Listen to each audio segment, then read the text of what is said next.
السلام علیکم friends, welcome to کتاب نگری یوٹیوب چینل کتابوں کی نگری میں خوش آمدید۔ میں ہوں آپ کی ہوسٹ اقرا یاسین، اور آج میں آپ کے لیے لے کر آئی ہوں ماہنور شہزاد کے قلم سے تحریر کردہ ناول نیم البتل کی ایپیسوڈ نمبر 7 کو لے کر۔ اس ایپیسوڈ کو سٹارٹ کرنے سے پہلے آپ جلدی سے کر لیجئے ہمارے چینل کو سبسکرائب، ویڈیو کو لائک اور کلک کر لیجئے بیل آئیکن کو۔ اب آتے ہیں ایپیسوڈ کی جانب۔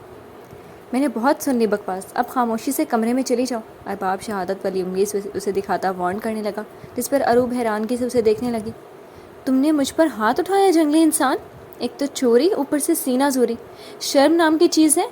اروب انتہائی اونچی آواز میں اسے نفرت بھری نگاہوں سے دیکھتے چلا کر کہنے لگی، میں اب اس گھر میں 1 منٹ نہیں رکوں گی، میں ابھی اسی وقت یہاں سے جاؤں گی۔ اروب مزید بدتمیزی کرتی کمرے سے باہر کی طرف قدم بڑھا گئی۔ ارباب اس کے پیچھے گیا۔ مشل پریشان سی کھڑی ان دونوں کو جاتا دیکھ رہی تھی۔ اروب بات سنو میری۔ ارباب اس کے پیچھے آتا اسے پکارنے لگا، مگر وہ سنی انسنی کرتی اوپر کی طرف بڑھنے لگی۔ شور کی آواز سن کر گھر کے تمام فرد پریشان سے باہر آ گئے۔ مشل بھی کمرے سے تھوڑا باہر آ کر کھڑی ہو گئی۔ کیا ہوا ہے؟ عاطف صاحب ارباب اور اروب کو دیکھتے ہوئے فکر مند سے پوچھنے لگے۔ پوچھیں اپنے لاڈلے پوتے، رات کے اس پہر اپنی کزن کے کمرے میں کیا کر رہا تھا، اور میرے منہ پر تھپڑ مارے؟ میں ایسے انسان کے ساتھ ہرگز نہیں رہ سکتی۔ اگر اتنی ہی پسند تھی کزن تو اسی سے کرنی تھی نا شادی، مجھ سے کیوں کی جب یہی سب کرنا تھا بعد میں؟ اروب اونچی آواز میں لفظوں پر زور دیے سرخ آنکھوں سے ارباب کو دیکھتی فضول بولتی چلی جا رہی تھی۔ سب خاموشی سے یہ سن رہے تھے۔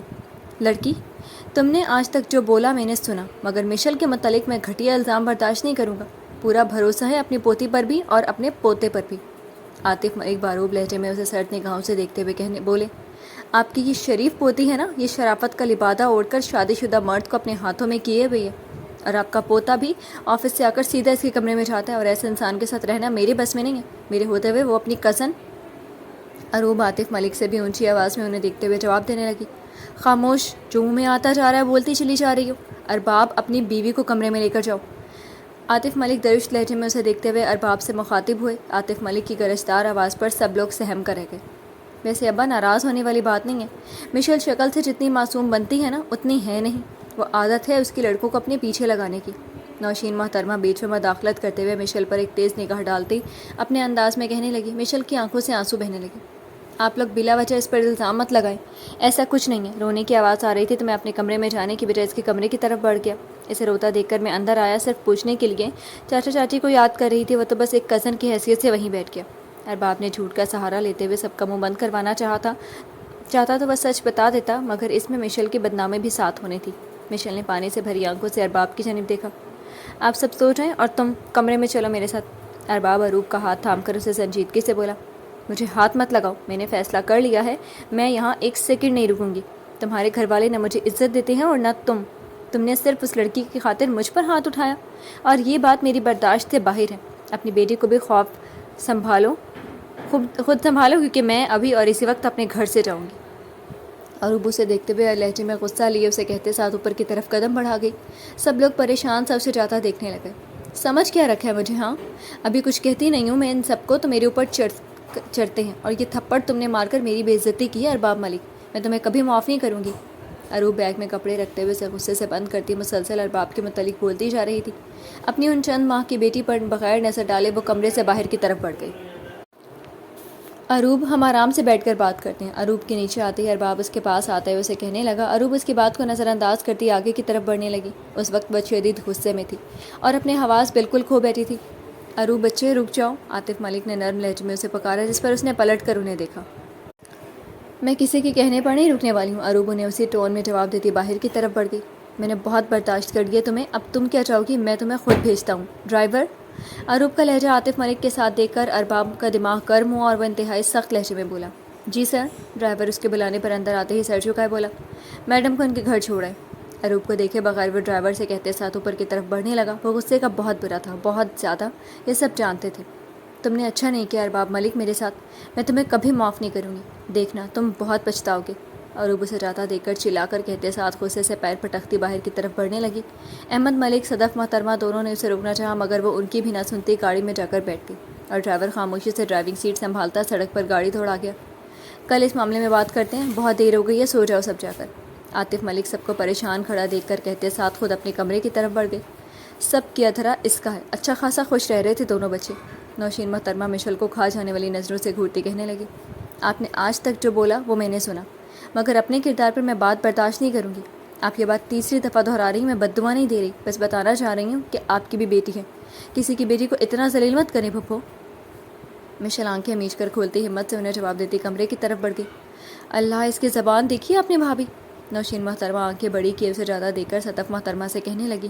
جی، صدف محترمہ جواباً یہی بول سکی تھی۔ ویسے کہا ٹھیک ہے مام، اس نے اب کبھی کبھار بہت ہی زیادہ زیادتی کر دیتی ہیں۔ زوبیہ مشل کی بات سے متفق ہوتی انہیں دیکھتے ہوئے بولی، ارے تم چپ کرو، زیادہ حمایت کرنے کی ضرورت نہیں ہے، چھوٹی ہو چھوٹی رہو اور جا کر سو۔ نوشین محترمہ اسے ٹوکتے ہوئے سخت لہجے میں کہنے لگی۔ زوبیہ کمرے کی طرف بڑھ گئی۔ آہستہ آہستہ سب لوگ ہی واپس سونے کے لیے بڑھ گئے۔ میرا کام تو ہو گیا، جو میں چاہتی تھی، اب بس یہ واپس نہ ہی آئے تو میں اپنی زوبیہ کا رشتہ ارباب سے کر دوں گی، اس پورے گھر کی مالکن پھر میں بن جاؤں گی۔ نوشین محترمہ دل ہی دل میں خوش ہوتی خود سے بولتی مسکرا کر کمرے کی جانب بڑھ گئی۔ یہ ناول آپ کتاب نگری یوٹیوب چینل پر پڑھ اور سن رہے ہیں۔ پوری رات نہ ایک پل کے لیے ارباب کی آنکھ لگی تھی اور نہ ہی مشل کی۔ وہ پوری رات ویسے ہی بیٹھی اروپ کی باتیں سوچ رہا تھا۔ ایک دم ارباب کو وقاص کا خیال آیا۔ اس کی رگیں تن گئیں، سرخ آنکھیں لیے وہ اٹھ کر کمرے سے باہر نکلتا وقاص کے کمرے کی جانب بڑھا۔ اسے سوتا پا کر گریبان سے اسے پکڑ کر دیوار سے لگایا۔ وقاص جو سو رہا تھا وہ حیرانگی سے دیکھنے لگ گیا۔ جتنا جلدی ہو سکے اس گھر سے کہیں دور چلا جا، ورنہ میں تیری اصلیت دادا کو بتاؤں گا، اس کے بعد دادا تیری اچھی خاصی عزت افزائی کر کے تجھے اس گھر سے دھکے مار کر نکالیں گے۔ ارباب اپنی سرد سنجیدہ نظریں اس پر مرکوز کیے اسے بولا، میں خود نہیں گیا تھا ارباب، اس نے بلایا تھا مجھے، تمہیں دیکھ کر وہ ڈر گئی اس لیے۔ وقاص معصوم بنتا مشل پر سب ڈالنے لگا جب ارباب نے اسے خاموش کروایا۔ گھٹیا انسان، شرم کر، ایک معصوم لڑکی کے ساتھ ایسا کر رہا ہے، خدا کا خوف نہیں ہے تجھ میں؟ ارباب اسے بھاری سرد لہجے میں سرد آنکھوں میں گھورتے ہوئے کہنے لگا۔ وقاص نے خوف کے مارے تھوک نکلی۔ یو نو واٹ، تجھے تو دادا ہی سیٹ کریں گے۔ ارباب کچھ سوچ کر کہتے ساتھ اس کی کالر چھوڑتا باہر کی طرف بڑھنے لگا۔ وقاص پریشان سا سجاتا دیکھنے لگ گیا۔ اس نے نہ صحیح گھر والے تو یقین کر ہی لیں گے، ویسے بھی اس مشل کی اتنی اوقات نہیں کہ کوئی یقین کرے اس کی بات کا، بس ریلیکس رہے وقاص۔ وقاص خود سے سوچتے ہوئے گہرا سانس خارج کرتا ہوا کے سپرد کر کے باہر کی طرف بڑھا۔ وقاص، ارباب کے بتاتے ہی عاطف ملک کمرے سے باہر نکلتے چیخنے لگے۔ گھر کے سب افراد ابھی ہی جاگے تھے۔ عاطف ملک کی باروب آواز پر سب ایک بار پھر وہیں موجود ہوئے۔ کیا ہوا ابا، اب وقاص کو اتنے غصے سے کیوں بلا رہے ہیں؟ نوشین محترمہ عاطف ملک کے چہرے پر سخت تاثرات موجود پا کر ان سے دھیمے لہجے میں پوچھنے لگے۔ کیا ہوا نانا؟ وقاص جیب میں ہاتھ ڈالے پرسکون سے نیچے آتا ان سے مسکرا کر بولا، مجھے ارباب نے سب بتا دیا۔ گھٹیا انسان، شرم نہیں آئی تمہیں گھر کی بچی کے ساتھ ایسے حرکت کرتے ہوئے؟ میرا بس چلے میں تجھے جان سے مار دوں۔ میں تمہیں اپنی نظروں کے سامنے بالکل نہیں دیکھنا چاہتا۔ نوشین، اپنی بیٹی سے کہو نکل جائے اس گھر سے۔ جو حرکت اس نے کی ہے اس کے بعد اس کا اس گھر میں رہنے کا کوئی جواز نہیں بنتا۔ عاطف ملک خود سے سرخ چہرہ لیے سر تاثرات سجائے اونچے لہجے میں کہنے لگے، ہوا کیا ہے ڈیڈ؟ احمد ملک عاطف ملک کو اس قدر غصے میں دیکھ کر پریشان سا پوچھنے لگے۔ عاطف ملک نے اسے خاموش رہنے کا اشارہ کیا۔ مشل بھی شور سن کر اپنے کمرے کے دروازے کے پاس آ کر باہر کا منظر دیکھنے لگی۔ نانا میرا یقین کریں، مشل نے خود بلایا تھا مجھے رات کو اپنے کمرے میں، ورنہ مجھے کیا ضرورت تھی؟ ارباب کو دیکھ کر وہ ڈر گئی اور مجھے برا بھلا بنا دیا۔ وقاص بہت صفائی سے جھوٹ بولتا مشل کو ساکت کر گیا۔ انسان کتنا مطلب پرست ہوتا ہے، مشل کو آج معلوم ہوا تھا۔ خود کو بچانے کے لیے اس شخص نے سارا قصوروار مشل کو قرار دے دیا تھا۔ مشل کو وقاص سے مزید نفرت ہوئی تھی۔ وہ مجھے پسند کرتی ہے، کب سے میرے قریب؟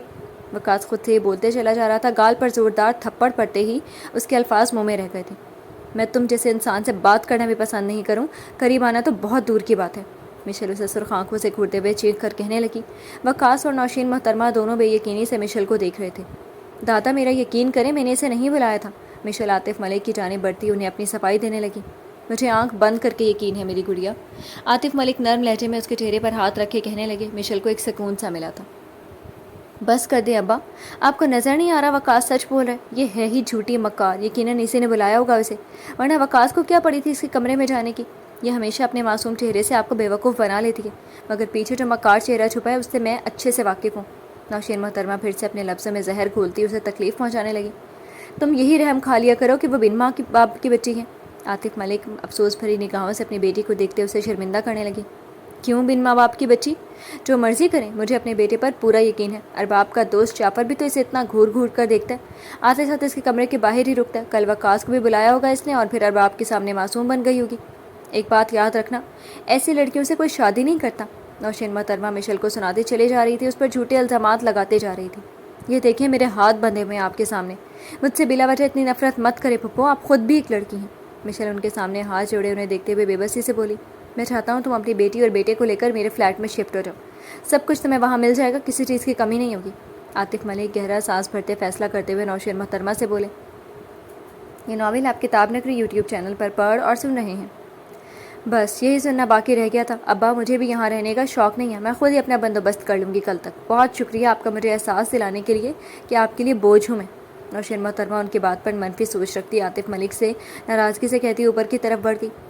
عاطف ملک خاموشی سے صوفے پر بیٹھ گئے. دادا آپ کی طبیعت تو ٹھیک ہے نا؟ مشل فوراً سے ان کی جانب متوجہ ہوتی فکر مند سے پوچھنے لگی. وہ اس بات میں سر ہلا گئی. میں پانی دیتی ہوں آپ کو, مشل کہتے ساتھ بڑھ کر جگ سے گلاس میں پانی ڈالتی ان کی جانب بڑھا گئی. عاطف ملک پانی پینے لگ گئے. یہ ناول آپ کتاب نگری یوٹیوب چینل پر پڑھ اور سن رہے ہیں. ارو بیٹا آپ رات کو اچانک کیوں آ گئی؟ سائمہ محترمہ اسے ناشتے کی میز پر دیکھ کر پریشان سے پوچھنے لگی. ارباب نے مجھ پر ہاتھ اٹھایا اور مجھے گھر سے نکال دیا. اروب انہیں دیکھتے ہوئے سنجیدگی سے بتانے لگی. سائمہ محترمہ اور عماد صاحب تھوڑے حیران سے اسے دیکھنے لگے. اس نے آپ پر ہاتھ اٹھایا؟ عماد صاحب یقینی سے اروب سے پوچھنے لگے. وہ اس بات میں سر ہلا گئی. میں بتا رہی ہوں آپ دونوں کو, میں اب اس گھر میں نہیں جاؤں گی. وہاں سب میرے ساتھ برا سلوک کرتے ہیں, مجھ سے برداشت نہیں ہوتا. آپ سب میں اب ارباب کے ساتھ مزید نہیں رہنا چاہتی. اروب بولتے بولتے ایک دم سے رونے لگ گئی, جس پر عماد صاحب اور سائمہ محترمہ دونوں پریشان ہوئے. نہیں میری بیٹی, ہم تمہیں وہاں نہیں بھیجیں گے. چپ ہو جاؤ میری بیٹی. سائمہ محترمہ اسے روتا دیکھ کر اٹھ کر اسے گلے سے لگا کر کہنے لگی. وہ انسان جیسا دکھاتا تھا خود اس سے بالکل مختلف ہر وقت چیختا ہے مجھ پر, اور اپنی کزن کے ساتھ چکر بھی ہے اس کا. اروب بھرائی ہوئی آواز میں انہیں بتانے لگی, جس پر وہ دونوں مزید پریشان ہوئے اور عماد صاحب کو ارباب پر غصہ آیا. میں چاہتی ہوں آپ خلا کے کاغذات بنوائے ڈیڈ. میں جلد از جلد اس انسان سے الگ ہونا چاہتی ہوں. اروب عماد صاحب کو دیکھتے ہوئے اپنا فیصلہ سنانے لگی, جس پر عماد صاحب نے سائمہ محترمہ کی جانب دیکھا.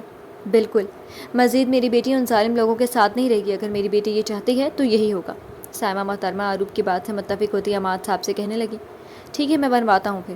عماد صاحب بھی رضامند ہوتے ہوئے اٹھ کر چل دیے. یہ ناول آپ کتاب نگری یوٹیوب چینل پر پڑھ اور سن رہے ہیں. گھر کا ماحول تھوڑا بہتر ہوا تو مشل ارباب کا شکریہ ادا کرنے کے لیے اوپر کی طرف بڑھی اور اس کے کمرے میں داخل ہونے سے پہلے دروازے پر دستک دینے لگی, مگر اس کی نظر مرجان پر گئی. اس سے پہلے کہ وہ گرتی مشل فوراً سے اندر آتی اسے تھام گئی اور ارباب کی جانب دیکھا. اتنی لاپرواہی اچھی بات نہیں, ابھی گر جاتی مرجان. مشل ارباب کو دیکھتے ہوئے مدھیمے لہجے میں کہنے لگی. ارباب اس کی جانب متوجہ ہوا. میں آفس کے لیے ریڈی ہو رہا تھا.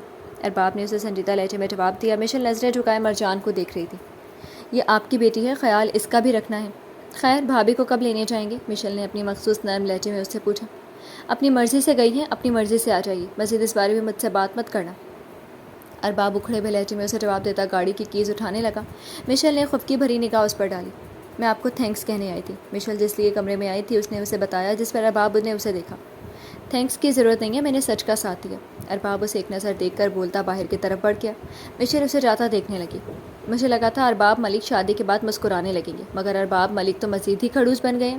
مشل خود سے کہتے ساتھ مرجان کو پیار کرنے لگی. پتہ نہیں اس نے دودھ پیا بھی ہے یا نہیں. مشل مرجان کے لیے فکر مند ہوتے سوچنے لگی اور پھر فیڈر میں دودھ بنانے کے لیے اٹھ کھڑی ہوئی. مشل نے دودھ بنا کر مرجان کو پلایا اور اسے گود میں اٹھا کر اپنے کمرے میں لے گئی. مرجان کے ساتھ دن گزارتے ہوئے وہ اروب, نوشین محترمہ اور وقاص سب کی باتوں کو فراموش کر گئی, اور اسے بس ایک بات کی تسلی تھی, وہ یہ کہ اس کا اللہ اسے ان لوگوں سے بہتر جانتا ہے, تو پھر اسے کسی سے بحث کرنے کی ضرورت نہیں تھی. اسے یقین تھا اس کے بدلے کا جواب اس کا اللہ دے گا. پورا دن اس نے مرجان کے ساتھ گزارا, اس کے کپڑے بدلے اور اسے کچھ دیر بعد دودھ پلایا. آفس سے فری ہو کر وہ شام کو گھر آیا, فریش ہوا اور مرجان کا خیال آیا. مام مرجان کو مجھے دے دیں. ارباب اندازہ لگاتا صدف محترمہ کے کمرے میں آتے ہوئے ان سے بولا. میرے پاس نہیں ہے مرجان, وہ شاید مشل اپنے ساتھ اپنے کمروں میں لے گئی تھی. صدف محترمہ نے اسے دیکھتے ہوئے آگاہ کیا. ارباب اس بات میں سر ہلا کر مشل کے کمرے کا رخ کر گیا. ارباب دروازے کے پاس آ کر رکا اور ناک کرنے لگا, مگر سامنے کا منظر دیکھ کر وہ وہیں ساکت ہو گیا. مشل مرجان سے باتیں کر رہی تھی, جس پر مرجان ہنس رہی تھی. اسے ہنستا دیکھ کر مشل بھی مسکرا رہی تھی. اتنا خوش تو ارباب نے اسے اپنے یا اروب کے پاس بھی نہیں دیکھا تھا جتنا مشل کے پاس تھی. مشل کا دھیان ایک دم دروازے کی جانب گیا. آپ کو یقیناً مرجان چاہیے ہوگی. مشل ارباب کو کھڑا دیکھ کر کہتے ساتھ اسے احتیاط سے اٹھاتی ارباب کی جانب بڑھی اور اسے تھما گئی. ارباب خاموشی سے مرجان کو لیتا اپنے کمرے کی طرف بڑھ گیا. جی تو فرینڈز, کیسے لگے آپ کو آج کے ایپیسوڈ؟ کمنٹ سیکشن میں ضرور بتائیے گا. پھر حاضر ہوں گے ناول کے نیکسٹ ایپیسوڈ کے ساتھ. تب تک کے لیے اجازت دیجیے. شکریہ. اللہ حافظ.